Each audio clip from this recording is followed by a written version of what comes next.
За поредна година в странчанското село Ново Паничарево деца и горски спазиха традицията за съвместно отбелязване на течащата в момента седмица на гората.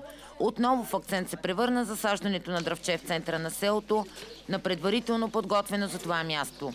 Успоредно с мероприятията и грижите за гората, това също е част от седмицата, защото не знам дали знаете, но мотото на тази година за седмицата на гората е "Гората за нашите деца".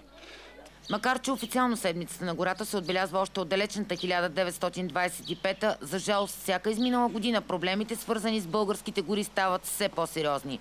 Горските служители не отричат това, но твърдят, че се опитват да се справят.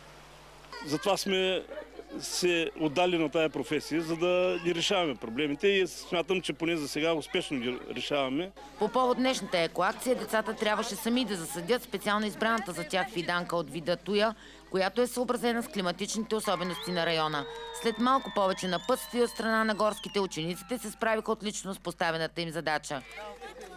Днеска е седмицата на гората и трябва да засеем дървета, защото дърветата са най-голямото богатство на хората. Ако съседим дървото, ще е природата по-чиста, като нашите дробове ще са по-чисти. Знак на съпричастност на децата към инициативите през седмицата на гората стана и прекрасната изложба, подредена в фоайето на местното читалище Отец Паисий. Всичко, свързано с гората и природата, по неповторим начин бе пресъздадено върху белите блокови листи.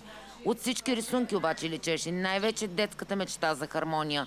Хармония между човека и природата, която за жалост днес всички търсят, но все по-трудно откриват.